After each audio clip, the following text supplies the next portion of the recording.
You're watching the Ravens Rundown. It is my favorite segment every single week. We answer your questions, everything you want to know on the latest Ravens news, the latest Ravens rumors, everything you got for me, I'm going to answer right here on the Baltimore Ravens Rundown.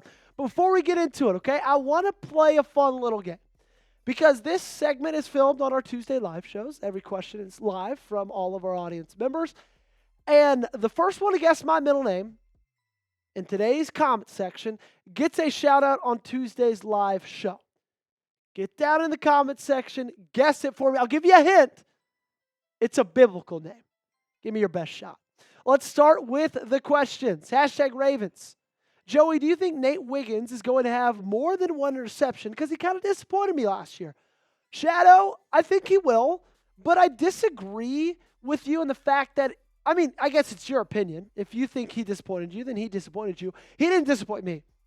He was phenomenal in coverage at the very end of the season. Took a little bit of time for him to get into it, but also you got to remember at the same time, he was playing on the opposite side of Brandon Stevens. And Brandon Stevens had a horrible season in 2024, okay? So, I think he's going to take a big step up. He didn't even disappoint me last season. But I expect him to have a really good year in 2025. Really excited about what he'll be able to do. Next one coming from Sticky Slick Billy. Hashtag Ravens, do you think there's a defensive tackle or edge rusher worth picking up or trading for before the season?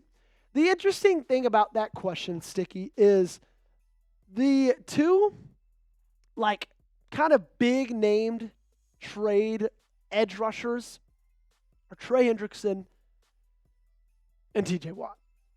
And both those guys play in the AFC North. So I kind of doubt they would even be traded to the Baltimore Ravens.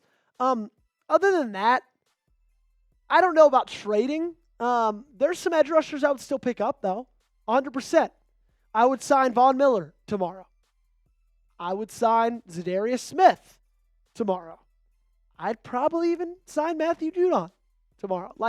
All three of those guys, I still think can give you something. It's not a bad thing to have a lot of good pass rushers on a team. But I do think that they will pick up a defensive tackle. Maybe not edge rusher because he got a lot already, but I think defensive tackle will be addressed at some point for the start of the season. Up next is the best in the North. I love Buchanan's trades, but could he challenge Simpson for playing time? Or just could he challenge Simpson for playing time? Yeah, I think he could. We saw Trenton Simpson kind of ride the pine at the end of last year, right? He played 15 snaps in the last 4 weeks of the season after pretty much being a starter for the entirety of it. So obviously something went wrong there. I don't know what it is. It could just be, he lost some trust from the coaching staff. But now you add in Teddy Buchanan. While he is a rookie, he's got some phenomenal traits, like you said. He's athletic. He's fast. He's hard-nosed. He's willing to hit. He's willing to blitz the quarterback as well. He's got a lot of really good in his game. He's good in coverage. You're just going to have to see how he fits in an NFL system and on an NFL field. Next up from Kiki, do you love me? Kiki, do you love me? Are you riding? Is a Trey Hendrickson trade still a possibility for the hashtag Ravens? I don't think so. I still think Trey Hendrickson getting traded is a possibility. I don't necessarily see him getting traded to the Baltimore Ravens, though. It just doesn't make sense from Cincinnati's point of view to trade him to, their biggest competitor, their biggest competitor. We've won the AFC North the last 2 seasons. And so it's I don't see them trading him just to make this team better. I would love it. I think Trey Hendrickson might be the missing piece. I probably still think we need a corner a little bit more than edge rusher now after you drafted Mike Green. I would love that trade, but I don't think it's a possibility. What say you? Will the Ravens trade for Trey Hendrickson? Let me know down there in the comments section by typing T for trade or typing P for pass. Let me know your answer right now. Up next, we got LT Productions, hashtag Ravens. Do you think we could ever get Micah Parsons?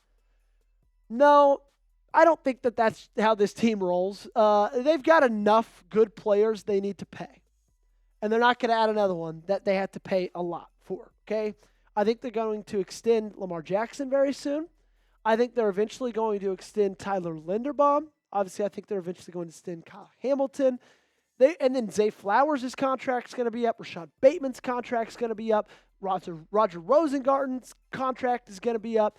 You just paid Ronnie Stanley. All of a sudden, Roquan Smith is up. Marlon Humphreys is up. It's like, that's the curse of having a lot of really good players already on your roster. You don't necessarily have the money to go pay other really good players and get them on their roster.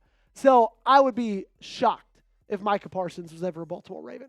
Next up, Kimberly Harmon. I think the Ravens will be undefeated in the preseason this year. Kimberly, I don't think so. After they lost the game against the Eagles in week 1 of the preseason, I think the streak ended, and that's going to be a hard streak to get back up. So, I don't know, but maybe. Who knows, man? It's preseason. I'm excited for it, though, because that's some watch parties. I got to start again. Mike, Nintendo Master, always get in the comment section.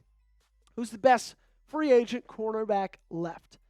So, at the time of recording this, I would say it is Kendall Fuller or Asante Samuel Jr.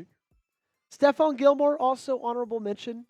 I think any of those 3 guys would be a really interesting and possibly positive fit in this cornerback room.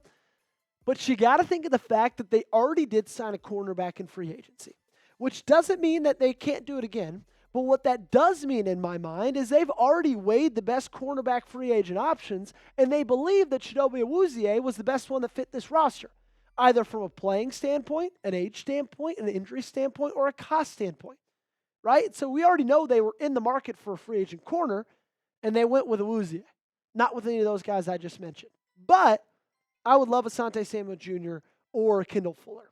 I would also love if you guys hit up our friends over at Fanatics by going to chatsports.com/Starks. That's going to send you to this jersey right here, and that helps out the channel as well. You know, keeps the lights on right here at Chat Sports. We've grown like crazy. Ever since I got here a year ago, we've added 20% to the staff. And we're going to continue to keep growing, especially if you guys keep supporting us and support us by supporting the Baltimore Ravens as well. Chatsports.com/Starks is where you're going to go to get this Malaki Starks jersey. It'll have the 24 on it, his actual number. And you can find this link in the comments and description of today's video as well. So go check them out, and let's get Starks' jersey numbers up through the roof. Up next, we got Papa Shook. How many sacks can we expect from Mike Green? Great question, my friend. I would be shocked if Mike Green got less than 6 sacks. And I know that's a high ceiling for a rookie.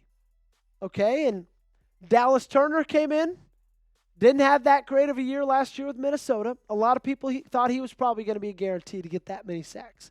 But I just think Mike Green is so incredibly special, and he's going to be on a defensive line that's already got some good pass rushers as well, in Kyle Van Noy, and Afeowe, and Nnamdi Madubuike up the middle, okay? And so I would be really surprised at the end of the day if he didn't get 6. I also think he could possibly get double digit. That'd be phenomenal. Wouldn't be surprised for that at all. Absolutely excited to watch that dude dominate on the National Football League. Let's go to Moggs now. #Ravens, why not wait until June for the $4 million with Tucker?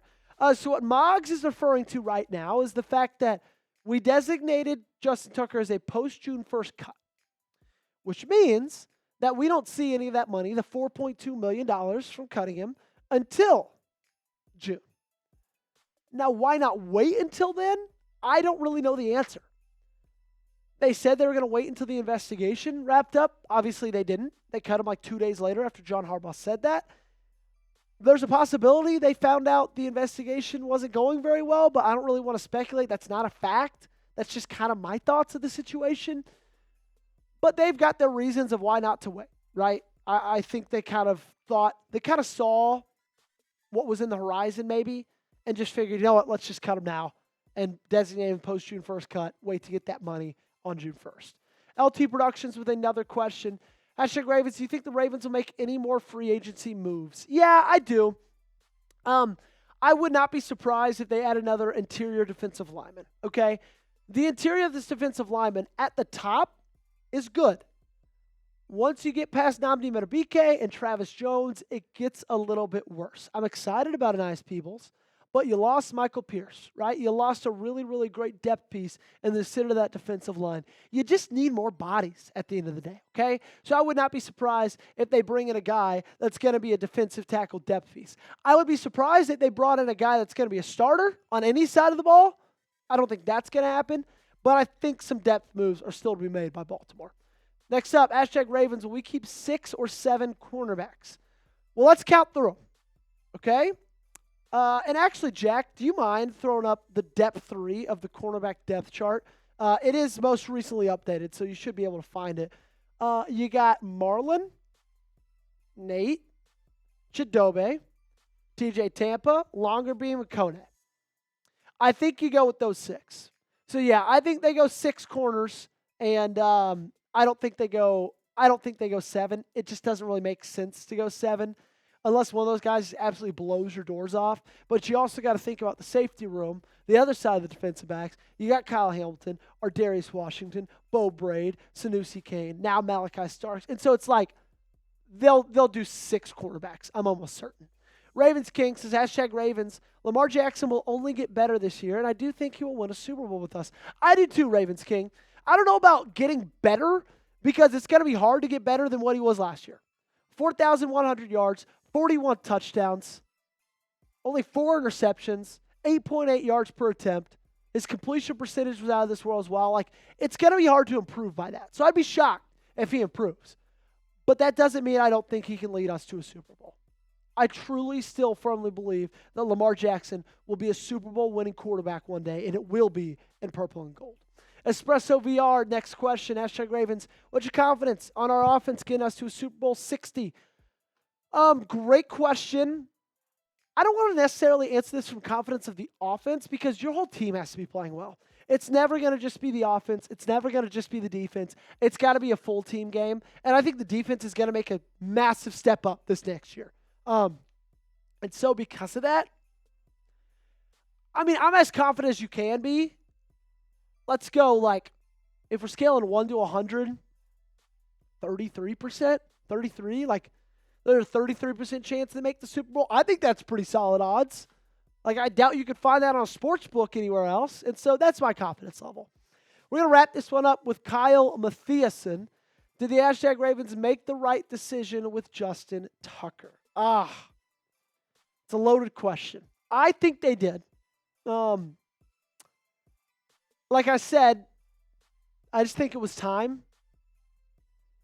And I think they make the right decision with drafting a kicker. I think they made the right decision with just cutting ties. He was not good in 2024.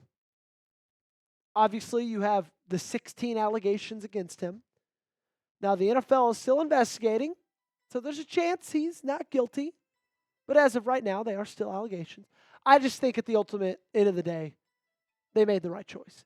If they thought it was going to be Tyler Lue that led this team as the kicker, right, or led the special teams unit as the kicker, then having Justin Tucker in all the preseason games and all of training camp was just going to be a massive distraction, and I don't think good for a guy like Tyler Lue's mental, okay?